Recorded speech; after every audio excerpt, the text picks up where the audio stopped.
ଆରେ ବାପ ରେ ବାପ, ରେଳ ଷ୍ଟେସନରେ ଏତେ ଭିଡ଼। କୁମ୍ଭ ମେଳା ବା ଏବେ ସରିଥିଲା, ପୁଣି ଥରେ ଆୟୋଜନ ହବ ନା କ'ଣ? ନା ନା ନା, ଏ ଭିଡ଼ ହବାର କାରଣ କିଛି ଅଲଗା। ଏ ଦୃଶ୍ୟ ପ୍ରଥମ କୋଉଠିକାର ଆମେ କହିଦେଉଛୁ। ଏହା ହେଉଛି ବିହାରର ଗୟା ରେଳ ଷ୍ଟେସନର ଦୃଶ୍ୟ। ଟ୍ରେନ୍ ଧରିବା ପାଇଁ ଏମିତି ଅସଂଖ୍ୟ ଯାତ୍ରୀଙ୍କ ଭିଡ଼ ଆପଣ ଆଗରୁ ବି ଦେଖିବାକୁ ପାଇଥିବେ, କିନ୍ତୁ ଏହି ଭିଡ଼ ହବାର କାରଣ କିଛି ଅଲଗା। ଆପଣ ଦେଖନ୍ତୁ, ଭିଡ଼ ଲଗାଇଥିବା ଯାତ୍ରୀଙ୍କ ମଧ୍ୟରେ ଅଧିକାଂଶ ହେଲେ ଯୁବପିଢ଼ି। ଆଉ କେବଳ ଯୁବପିଢ଼ି ନୁହଁ, ବେକାର ଯୁବପିଢ଼ି। ଏମାନେ ଯାଉଛନ୍ତି ଗୋଟେ ପରୀକ୍ଷା ଦେବା ପାଇଁ।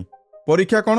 ନା ବିହାର ପୋଲିସ ପକ୍ଷରୁ ଡ୍ରାଇଭର ପୋଷ୍ଟ ପାଇଁ ପାଖାପାଖି 4360ଟି ପୋଷ୍ଟ ବାହାରିଥିଲା। ଏହି 4360 ପୋଷ୍ଟ ପାଇଁ 1,64,000 ଯୁବକ ଆପ୍ଲାଏ କରିଥିଲେ। ମାନେ ଡ୍ରାଇଭର ହବାକୁ ଆଜ୍ଞା ଏତେ ଇଚ୍ଛା ଏମାନଙ୍କର।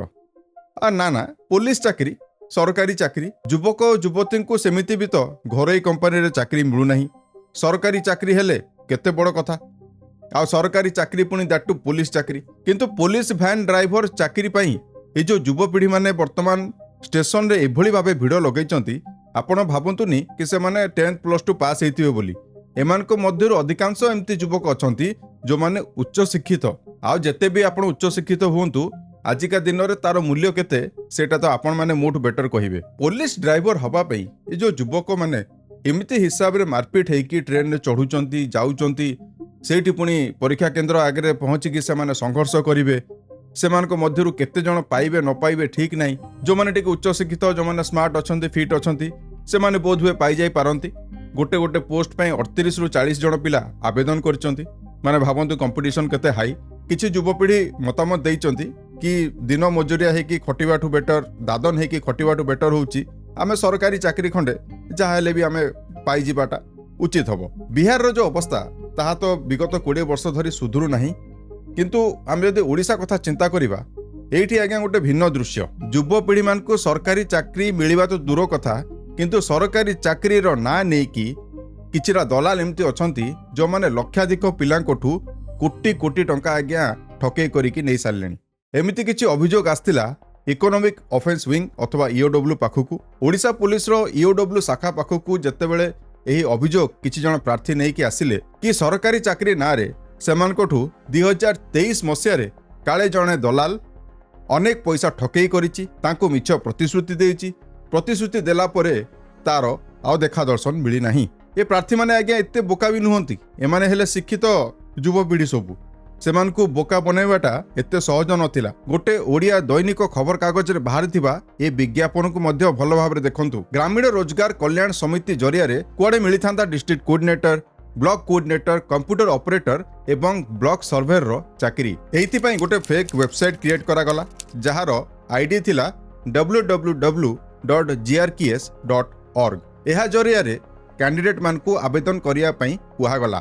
SC STଙ୍କ ପାଇଁ 120 ଟଙ୍କା ଓ ସାଧାରଣ ବର୍ଗ ପାଇଁ 320 ଟଙ୍କା ଆବେଦନ ଫି ରଖାଯାଇଥିଲା। ମାନେ ପୁରା ଜେନ୍ୟୁନ୍। ଦେଖନ୍ତୁ, ଓଡ଼ିଶା ସମେତ ଆଉ 10ଟି ରାଜ୍ୟରେ ଏଭଳି ଆବେଦନ ପାଇଁ ଲୋକଙ୍କ ପାଖକୁ ନୋଟିଫିକେସନ ଗଲା। ଓଡ଼ିଶାରୁ ମଧ୍ୟ ଅନେକ ପ୍ରାର୍ଥୀ ସେହି ସମାନ ମସିହାରେ ମାନେ 2022-23ରେ ଏଇ ଯେଉଁ ପଦବୀ ଗୁଡ଼ିକ ପାଇଁ ଆବେଦନ କରିଥିଲେ। ଜେନେରାଲ ବାଲା ଦେଇଥିଲେ 320 ଟଙ୍କା ଏବଂ SC ST ବାଲା 120 ଟଙ୍କା। ମାନେ ଜେନ୍ୟୁନିଟିର ମାନେ ସୀମା ଦେଖନ୍ତୁ। ଆପଣ ଭାବି ପାରିବେନି କି ଏଇଟା ମିଛ ହୋଇଥିବ ବୋଲିକି। ଏମାନଙ୍କ ଚେର ପୁଣି ମାଲକାନଗିରିରୁ ଭଦ୍ରକ, ସମ୍ବଲପୁରରୁ ନେଇକି ଜଗତସିଂହପୁର ଆଉ ଅଲମୋଷ୍ଟ ଅଲ୍ ଡିଷ୍ଟ୍ରିକ୍ଟରେ ଏସବୁ ବ୍ୟାପି ଯାଇଥିଲା। ଆଉ ଏଇ ଯେଉଁ ଠକେଇର ପରିମାଣ ଆଜ୍ଞା ବହୁତ ଅଧିକ। କେବଳ ଓଡ଼ିଶାରୁ 3,48,00,000 ମାନେ ପାଖାପାଖି 3.5 କୋଟି ଟଙ୍କାର ଠକେଇ ହେଇଛି। ଏବଂ ଏ ଠକମାନଙ୍କ ମଧ୍ୟରୁ ଜଣେ ଦିଲ୍ଲୀରୁ ଗତ 2 ଦିନ ତଳେ ଗିରଫ ହୋଇଥିଲେ। ତାଙ୍କ ନାଁ ହେଲା ଦିଲ୍ଲୀପ କୁମାର। ତାଙ୍କୁ ଦିଲ୍ଲୀର ରୋହିଣୀ ଅଞ୍ଚଳରୁ ଗିରଫ କରାଯାଇଥିଲା। ଆଉ ବର୍ତ୍ତମାନ ଇଓଡବ୍ଲ୍ୟୁ ଏହାକୁ ନେଇକି ଇନଭେଷ୍ଟିଗେସନ ଚଲେଇଛି। ସିଏ କେତେ ଦୂର ଆହୁରି ଏ ଠକେଇର ସିଣ୍ଡିକେଟକୁ ଧରିବାରେ ସକ୍ଷମ ହେଉଛି ତାହା ଦେଖିବାର ବାକି ଅଛି। କିନ୍ତୁ କଥା ପଡ଼ିଛି ଆଜ୍ଞା, ଏଠି ଗୋଟେ ବଡ଼ ପ୍ରଶ୍ନବାଚୀ ସୃଷ୍ଟି ହେଉଛି କି ଏତେ ବଡ଼ ସିଣ୍ଡିକେଟ୍ ଯେତେବେଳେ 2022-23 ମସିହାରେ ମାନେ ପୂର୍ବ ସରକାର ସମୟରେ ଚାଲି ଆସୁଥିଲା, ଏତେ ବଡ଼ ଘଟଣା ସେଇ ଦିନଠୁ କେମିତି ସରକାରଙ୍କ ନଜରକୁ ଆସିଲା ନାହିଁ। ପିଲାମାନେ ଏମ୍ପ୍ଲୟମେଣ୍ଟ ଏକ୍ସଚେଞ୍ଜରେ କେବଳ ନାଁ ରେଜିଷ୍ଟ୍ରେସନ କରୁଛନ୍ତି। ତାପରେ ସରକାର ତାଙ୍କର କଥା କେତେ ଦୂର ବୁଝୁଛନ୍ତି ତାହା ଆପଣଙ୍କୁ କହିବା ଦରକାର ନାହିଁ। କିନ୍ତୁ 24 ବର୍ଷର ବିଜେଡି ସରକାର କଥା ଯେତେବେଳେ ଆମେ କହିବା, ଚିଟଫଣ୍ଡ ଠକେଇ ବି ତାଙ୍କ ସମୟରେ ହେଇଥିଲା।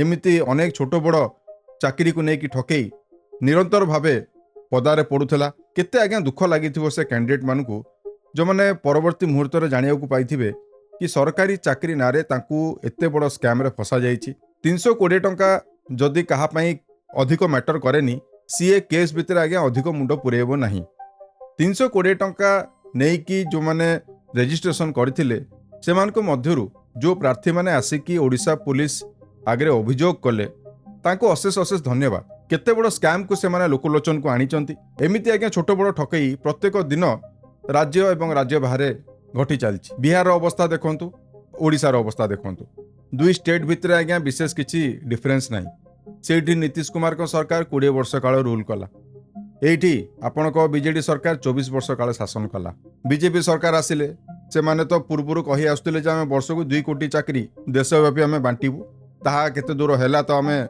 एबे सुधा कन्फ्यूज अछु किंतु ओडिसा रे जेतेबेले मोहन सरकार आस्तिले से भी चाकरी नियुक्ति एसबू को नेकी बड़ बड़ टिंडिम पिटी थिले ए किछि दिन तळे आपण देखिबे ओयूटी आम जो भुवनेश्वर रे अछि सेठारे गोटे बड़ सभाटा आयोजन हला से सभारे काले 400-500 पिला को नियुक्ति पत्र दिया जाइछि पदवी थिला एग्रीकल्चर एवं अन्य डिपार्टमेंट रे असिस्टेंट एग्जीक्यूटिव इंजीनियर मोहन बाबू से अवसर रे आसिक अभिभाषण देइथिले जे आम बेलू या होउची सेया होउची पूर्व सरकार बेलू सेया हो नथिला आउ आमे नियुक्ति एते आकार देइछु आज्ञा ये कथा कहिया को आपण टिके भी पछघुंचा देलेनी किंतु ए सब नियुक्ति बीजेडी टाइम रे आज्ञा हेतिला सेते बेलू सब किछि फिक्स्ड हेकी थिला रिक्रुटमेंट केवल बाकी थिला जोटा कि आसिकी आपण माने कले एवं तार बाहाबाही आपण नौचंती केही आज्ञा ठीक नुहंती मु आपण सीधा सळक कहबी पूर्व सरकार रे जो अवस्था थिला वर्तमान भी किछि आज्ञा सुधरी नाही किंतु एते बड़ ठके हैला जहा किछि भी हो सब किछि पदा को आसिला आ हमें अनुरोध करिवु से आशायी प्रार्थी मानकू जदि आपण माने आम वीडियोटा देखुचंती ताहले दया करिकी कोनोसी भी जगह रे किछि भी अर्थ जमा कला पूर्वरु कोनोसी भी वेबसाइट रे तार जेन्युइनिटीटा चेक करंतु जदि आपन किछि डाउट होची आपन पुलिस पाखु जाय कि ताको सहाय्य नंतु अथवा जे कंसर्न डिपार्टमेंट अछि जहा अंडर चाकरीटा बाहरीची ताको पाखु जानतु ताकोठु आपन मतामत नियंतु एटा ठीक ना भूल जदि भूल आउ ठीक रो डिफरेंस आपन एजुकेटेड है कि न जानि परिबे ताहले आज्ञा अशिक्षित मानकु आ तो किछि कहि कि लाभ नै आ आज जो घटना बिहार रे हमें देखिया को पाउचु आगामी किछि दिन रे ओडिसा रे मध्य से हबनी बोली किछि माने नाही जदि एमिति ही अनएम्प्लॉयमेंट रेटटा कांस्टेंट है कि रहिला ताहले जनसंख्या तो आज्ञा बढ़ुची बरं कमु नाही आउ जते कि जनसंख्या बढ़िबो सेतिक आकार लोकन को रोजगार रो विभिन्न माध्यम दरकार पड़िबो आउ बाकी रहिला सरकार को ऊपर से माने चाकरी खंडे खंडे देकी लोकन को स्वावलंबी बनौचंती लोकन को भविष्य सुधारुचंती ना समस्त को कहउचंती तमे जाओ दादन खट तमे जाओ लेबर हेकी काम कर तमे किछि करो नाही आम पार्टीर काम कर तुमको जहाँ मिलला से खुशी रुह तो आज वीडियो को लेकिन आपण मान मतामत कौन हमको कमेंट बॉक्स रे निहाती जणाइबे।